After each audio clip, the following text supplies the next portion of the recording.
Hello दोस्तों, तो आज मैं आप सबके इतने सारे कमेंट और मैसेज को देखते हुए और 29 मार्च को जो आपका हिस्ट्री का पेपर है उसको देते हुए मैं आपको टॉप 30 क्वेश्चन का पहला क्वेश्चन करवा रहा हूँ। बिल्कुल सरल भाषा में, कोई डेट वेट में उलझाऊंगा नहीं, बिल्कुल समझाऊंगा, बस सुन लेना, आपको क्लियर हो जाएगा। इससे बहुत सारे क्वेश्चन 8 नंबर वाले में तो जो भी क्वेश्चन है हड़प्पा से रिलेटेड, अगर जो मैं बता रहा हूँ उसका 30% 40% भी लिख देते हो तो आपको नंबर आसानी से मिलेंगे। और हड़प्पा सभ्यता की विशेषता, हड़प्पा सभ्यता की जल निकास योजना, मोहनजोदाड़ो का विशाल स्नान घर, हड़प्पा सभ्यता का नगर निर्माण, हड़प्पा सभ्यता का कला, कुछ भी क्वेश्चन आए आप इस आंसर को लिख देना।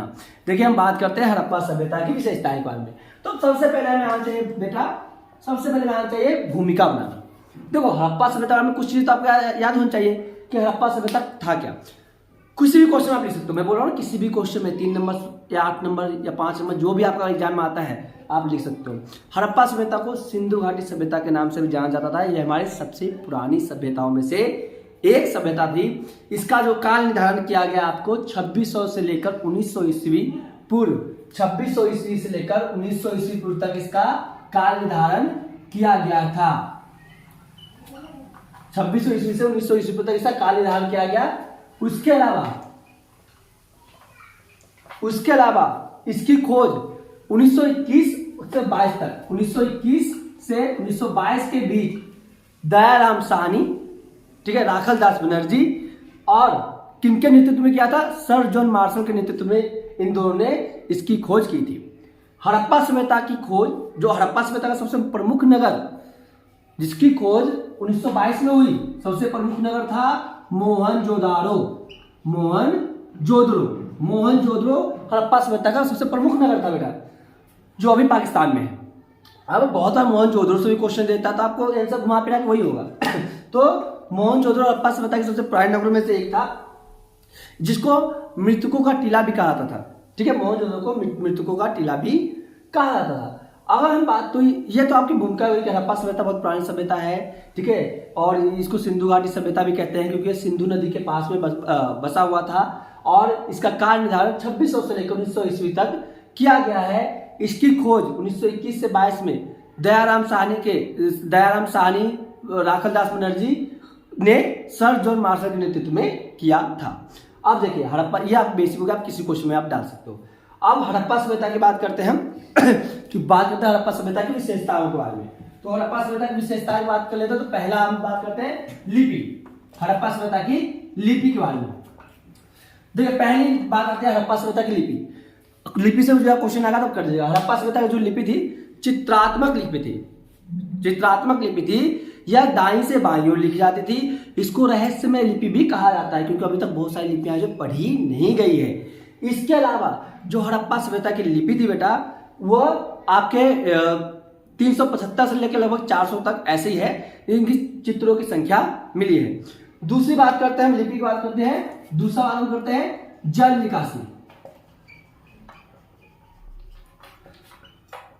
जल निकासी की बात करते हैं। देखो हड़प्पा सभ्यता में उस कितना पुराना सभ्यता था, ठीक है, और अभी हम कितने आधुनिक है, लेकिन हड़प्पा सभ्यता के उस जमाने के लोग हमसे कई ज्यादा आधुनिक हुआ करते थे क्योंकि उस समय के लोग साफ और स्वच्छता में विश्वास रखते थे।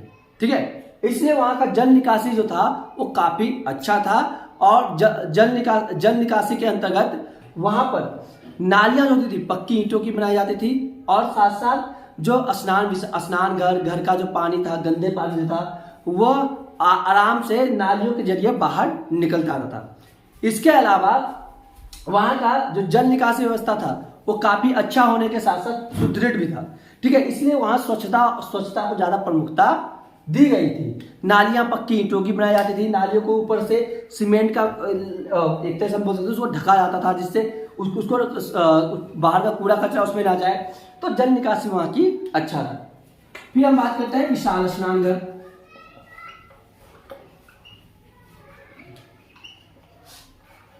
तो हिंदी में डॉक्टर वाली राइटिंग है तो आपको कॉम्प्रोमाइज कर लीजिएगा। तो विशाल स्नान घर की बात करते हैं तो विशाल स्नान घर में हम देखते हैं मोहनजोदाड़ो में बहुत बड़े बड़े स्नान घर हुआ करते थे। यह स्नान घर के जो मुख होते थे वो आपके आगे की तरफ होते थे, लगभग 6 द्वार होते थे, और इनमें जल निकासी की व्यवस्था की जाती थी। और साथ साथ इन स्नान घरों में पानी गर्म करने की व्यवस्था होती थी। जी आप सही सुन रहे हैं, उस जमाने में हड़प्पा सभ्यता में पानी गर्म करने की व्यवस्था वो होती थी, और स्नान घरों को बिल्कुल साफ और स्वच्छ रखा जाता था। ठीक है, इसके बाद आगे हम बात करते हैं नगर योजना।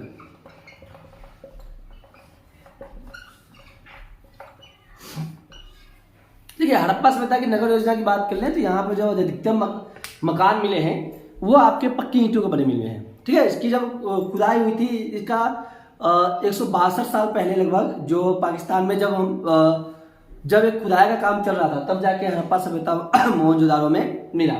तो यहाँ की घर की बनावट देखी गई तो घर जो था आंगन के आकार का बनाया जाता था, बड़े बड़े आंगन होते थे, साथ ही साथ घरों के बीच में जो मुख्य द्वार काफी बड़ा होता था। ठीक है, आपका रोशनदार होता था और मकानों की छतें बहुत बड़ी होती थी। इसके साथ साथ गली, आने जाने के लिए गलियां होता था। मुख्य जो होता था, जो घरों का जो द्वार होता था सड़कों के बिल्कुल पास में खुलता था। इसके अलावा वहां की जो सड़कें होती थी बाबू, ये देख लीजिए, सड़कें पूछ ले तो सकता है कि सड़कों की विशेषता है। सड़कें जो होती थी ग्रिड प्रणाली द्वारा बनाई जाती थी, ग्रिड प्रणाली यानी समकोण।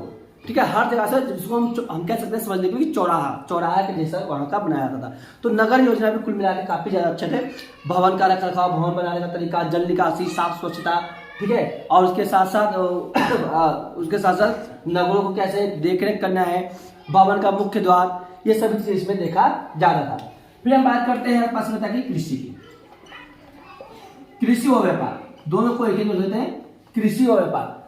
हड़प्पा सभ्यता भले ही बहुत पुरानी सभ्यता थी, लेकिन अपने कृषि और व्यापार के लिए जाना जाती थी। यहाँ पर कृषि और व्यापार दोनों ही बहुत अच्छे तरीके से होता था।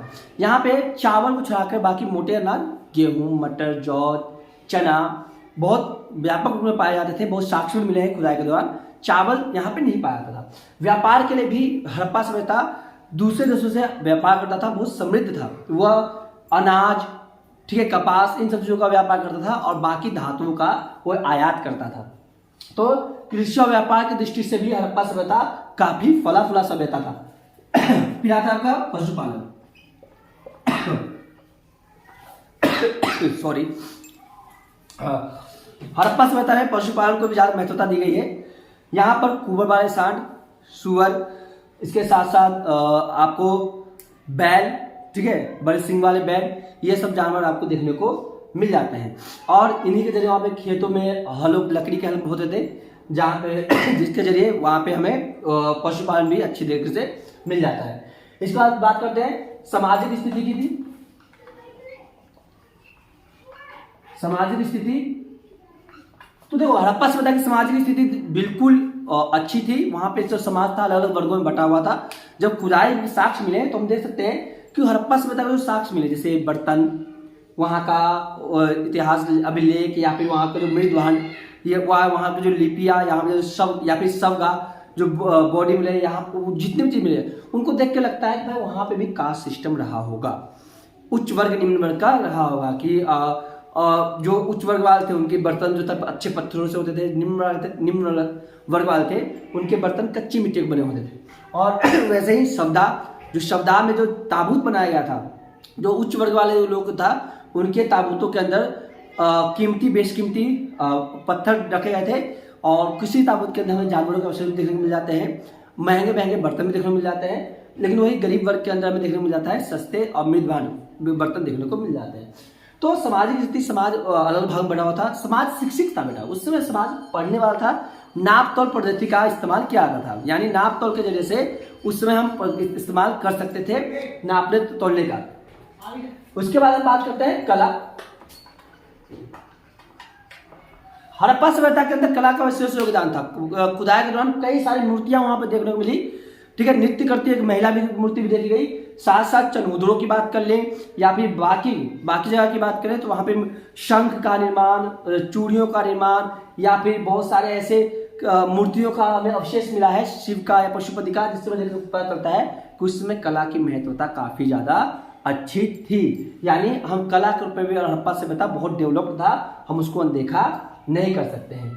तो कुल मिला के हड़प्पा सभ्यता एक फली फूली सभ्यता थी, बहुत विकसित सभ्यता थी।